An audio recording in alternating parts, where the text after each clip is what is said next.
నమస్తే. రీసెంట్‌గా మనం చూస్తూ ఉన్నాము. ప్రతి దానికి గూడాను ఒక మనిషిని మాటతో ఏం చెప్పకుండా చేతలతోనే చేయడం. అంటే చేయడం. చాలా సునాయాసంగా. సో, ఈవెన్ స్కూల్ టీచర్స్‌ని గూడా టీచర్ అని చూడకుండా ఒక స్కూల్‌లోని అత్యంత దారుణంగా పొడిచి చంపేసిన వీడియో ఇప్పుడు వైరల్ అవుతోంది. ఇది నార్త్‌లో జరిగింది, ఫరీదాబాద్‌లోని. సో, అసలు ఎవరు ఆ టీచరు? ఎందుకట్లా చేశారో? ఏదైనా ఇతర వ్యవహారం ఏంటి అసలు? సో, ఇదైతే మనం మాట్లాడదాం. సీనియర్ జర్నలిస్ట్ దామోపాలాజీ గారు.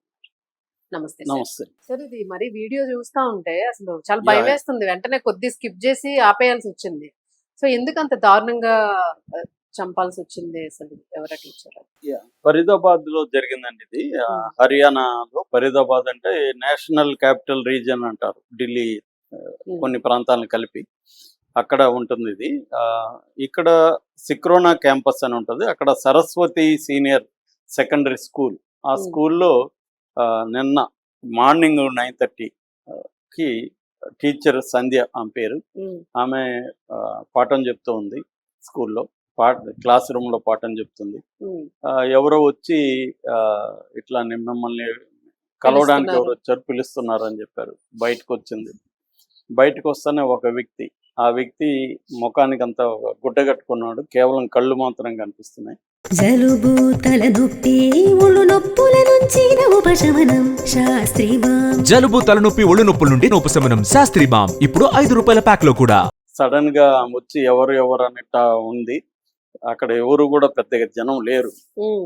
అంతా క్లాసుల్లో ఉన్నారు. పిల్లలున్నారు. పెద్దగా జనం బయటెవరుంటారు. హ్మ్.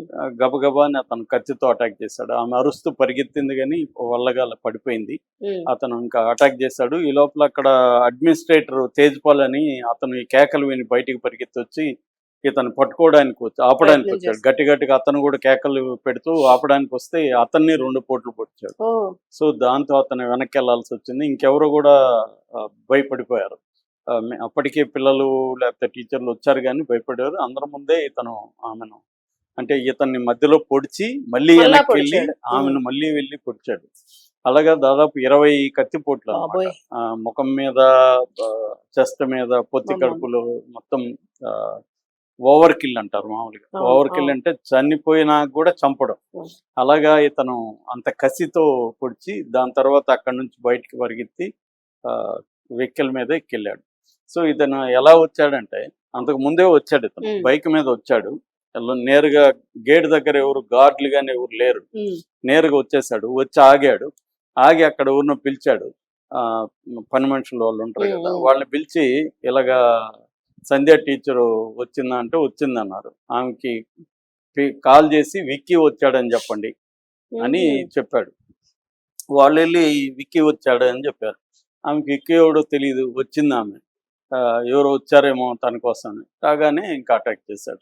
సో, ఎందుకు ఇది చేశాడు ఏంటి అనుకున్నప్పుడు ఆహ్, దానికి ముందు మనం అవును. అసలు. ఈమెని పొడిచినాక ఈమెను తీసుకెళ్లారు ఇమ్మీడియేట్‌గా. అక్కడ ఒక హాస్పిటల్ ఉంది. ఆ హాస్పిటల్‌కి తీసుకెళ్లారు. కానీ అప్పటికే డెడ్. బ్రాడ్ హ్మ్. డెడ్ అని చెప్పారు. అన్ని స్పాట్ ఎందుకంటే కత్తిపోట్లు బాగా బాడీ అంతా ఇదైంది. సో, అల్ ఫలాహా మెడికల్ కాలేజ్ దగ్గరలో ఉంటే దానికి తీసుకెళ్లారు. దాని తర్వాత పోలీసులు ఒక 2 గంటల్లోనే ఇతను పట్టుకోగలిగారు. హ్మ్. సీసీటీవీ ఫుటేజ్‌లు అవన్నీ ఇచ్చేశారు. వితిన్ 2 అవర్స్‌లో ఇతన్ని పట్టుకున్నారు. సో, ఇతని పేరు అమిత్ అండి. ఇతనికి 21 ఏళ్ళు. ఈమెకేమో 29 ఏళ్ళు ఈ టీచర్‌కి. సో, ఈ టీచర్‌కి ఒక ఇద్దరు పిల్లలున్నారు. భర్తున్నాడు. ఆమె ఒక రెగ్యులర్‌గా ఒక టీచర్ మహిళా టీచర్ ఎలా ఉంటదో అలాగా తన పనేంటో తనేంటో అలా ఉండేది. అయితే వీడికి ఆమెకి ఎలా పరిచయం అంటే ఈమె సొంత ఊర్లో వాడు చదువుకున్నాడు. ప్రైవేట్ కాలేజీలో, ప్రైవేట్ స్కూల్‌లో చదువుకున్నాడు. చదువుకున్నప్పుడు ఈమెను చూస్తూ వాడు తనకంటే పెద్దది యాక్చువల్‌గా. హ్మ్. 8 ఏళ్ళు పెద్దది. కానీ తన మీద ఒక ఇష్టాన్ని, మోహాన్ని పెంచుకున్నాడు. పెంచుకున్నాం. పెంచుకొని ఈమెతో స్నేహం చేయడానికి ట్రై చేశాడు. ఈమె రిజెక్ట్ చేసింది.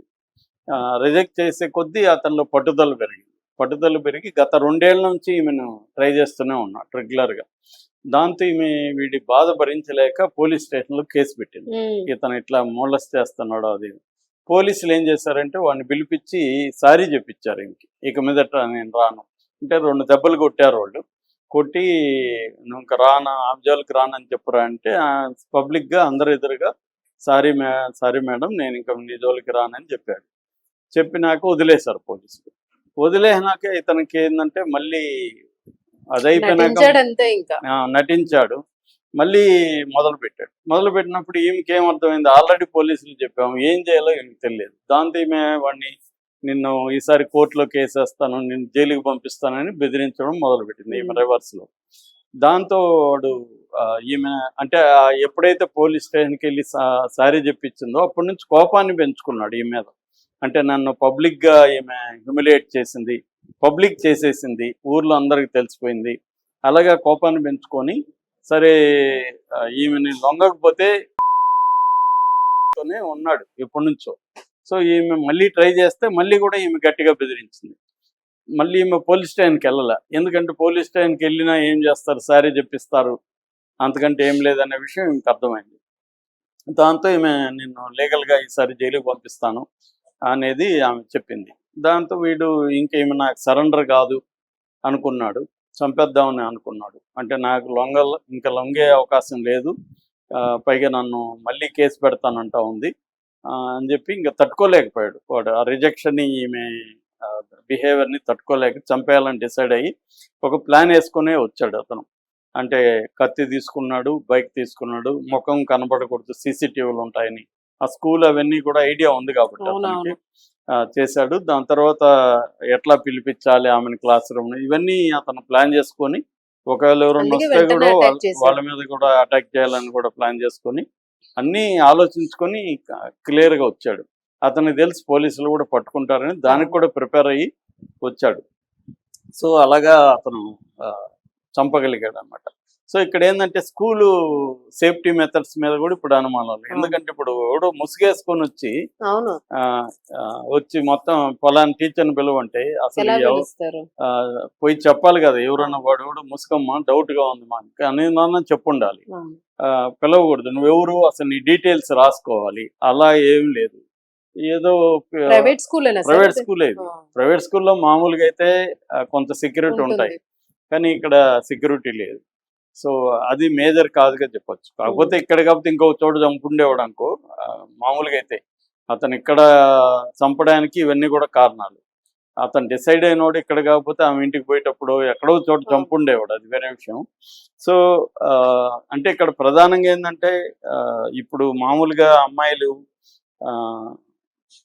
ఎక్కడికి ఎవరినైనా ఇలాగా కేసులు పెట్టాలంటే వాళ్ళు ఇంకా పగబట్టుకున్న సందర్భాలు చాలా ఉన్నాయి. ఒకసారి రేపిస్టుల మీద కేసులు పెడితే జైలుకి వెళ్ళొచ్చు, మళ్ళీ రేపులు చేసి చంపేసిన కేసులు కూడా ఉన్నాయి. అంటే కొంతమందికి బిహేవియర్ ఉంటుంది, అది అర్థం చేసుకోవడంలో మనం ఫెయిల్ అవుతాం. అంటే విక్టిమ్స్ ఎస్టిమేట్ చేయలేకపోతాం, వాడి బిహేవియర్ ఎట్లా ఉంది. అంటే వాళ్ళకి ఏంటంటే ఫిక్సేషన్ అంటారు, సైకాలజీలో ఫిక్సేషన్ అండ్ ఎంటైటిల్మెంట్ అంటారు. అది మామూలుగా మనకి సినిమాల్లో కూడా పూరి జగన్నాథ్ సినిమాలు ఎక్కువ చూపిస్తుంటారు. నేను కట్ చెప్పేస్తే నువ్వు నాదన్నట్టు, అంటే వస్తువు అన్నట్టు. ఉమెన్ అంటే వస్తువులాగా, నేను వేసాను కాబట్టి ఇంకా నేను చూశాను కాబట్టి నువ్వు నాదే, ఇంకా నీకేం హక్కు లేదు అనేవి చాలా సినిమాల్లో మనకు అలా కనబడుతుంటాయి. ఇది కూడా వీడిదంటే నేను లైక్ చేశాను, నేను నిన్ను కోరుకుంటున్నాను కాబట్టి నువ్వు నాకు రావాలి, వేరే నీకంటూ ఏమి వ్యక్తిత్వం కానీ ఇంకోటి ఉండాల్సిన అవసరం లేదు, నేను కోరుకోవడమే గొప్ప, నేను కోరుకున్నప్పుడు నువ్వు నాకు రావాలి, నాకు రాకపోతే నేను నిన్ను చంపుతాను, నరుకుతాను అన్న ఒక యాంగిల్లో వీళ్ళలో కూడా అది పేరుకుపోయినట్టుగా మనకి అర్థమవుతుంది. తర్వాత ఏమంటే ఈ స్టాకింగ్ బిహేవియర్లో జనరల్గా ఏంటంటే పబ్లిక్ చేస్తే వాళ్ళకి ఇంకా ఎక్కువ కోపం వస్తుంది. అంటే హ్యూమిలియేషన్కి గురవుతారు, పోలీసులు కొట్టుంటారు, వాడిని అవమానించుంటారు, హ్యూమిలియేషన్ అయి ఉంటుంది. ఇదంతా కూడా ఈ వల్లే కదా నన్ను ఇలా చేసింది, నేనేం చేశాను, ఆమెను కోరుకుంటున్నాను, కోరుకోవడంలో తప్పేంటి అనేది వాడి పాయింట్ ఆఫ్ వ్యూలో అది ఎక్కువగా కసిని పెంచుకున్నాడు అనమాట. సో రెండోది ఏంటంటే ఇలాంటి వాళ్ళకి నార్సిసిజం ఎక్కువ ఉంటుంది, నార్సిసిస్టిక్ ఈగో అంటారు. ఈ ఈగో హర్ట్ అవుతుంది, ఈగో హర్ట్ అయ్యి చంపేయాలని డిసైడ్ చేస్తారు. అందుకని ఏంటంటే ఇలాంటి వాళ్ళతో డీల్ చేయడం చాలా రిస్కీ అండి. వీళ్ళ మీద కేసు పెడితే మామూలుగా అయితే కేసు ఎందుకు పెడతాము, వీడి బెడద తగ్గుతుందేమో, కానీ అది ఎక్కువ అవుతుంది. అవును, సో ఇలాంటి వాళ్ళని డీల్ చేయడం కూడా చాలా అంత ఈజీ కాదు. అవును. ఈమెకు కూడా తన హస్బెండ్ సలహా ఇచ్చాడు, పోలీస్ స్టేషన్లో కేసు పెట్టండి. ఎవరైనా ఏమనుకుంటారు, మామూలుగా అవును. ఎవరైనా వెంట పడుతున్నాడు, వెంట కేసు పడతాను, పెడితే కేసు control పెడతాను, అవుతారు కంట్రోల్ అనుకుంటారు. అవుతాను. అవును, పోలీసులు కూడా వాళ్ళు ఇలాంటి కేసులు వచ్చినప్పుడు వాళ్ళకున్న అనుభవం రీత్యా వాడికి ఏదో కౌన్సిలింగ్ ఇచ్చి సారీ చెప్పించి ఒకసారి చూద్దాం అనుకుంటాం. అవును, సో వాడు మారుతాడేమో, కానీ వాడు ఒకేసారి చంపేస్తాడు అనుకోలేదు. అవును. సో మనం సాధారణంగా జనరల్ మైండ్ సెట్ తో ఆలోచిస్తాం, వాళ్ళు ఇంకా క్రిమినల్ వాళ్ళు వాడి సైకలాజికల్ గా వాడు ఎలా ఉంటాడు అనేది మనకు అర్థం కావడం చెప్పలేం. కష్టం. నిజానికి వాడికి సైకలాజికల్ కౌన్సిలింగ్ అట్లాంటివి అవసరం. అవును. అది పోలీసులు గుర్తించడం ఉమ్. సాధ్యం కాకపోవచ్చు. అది అవును. మేజర్ గా. ఒక వీడియో పంపించాను చూడు. అలాగా? ఏఐలో చేశాను, నువ్వు తాత ఉన్నట్టు. కాలం మారుతుంది, టెక్నాలజీ మారుతుంది, కానీ ప్రేమ, ఆప్యాయత, శాస్త్రీ బామ్ ఎన్నిటికీ మారవు.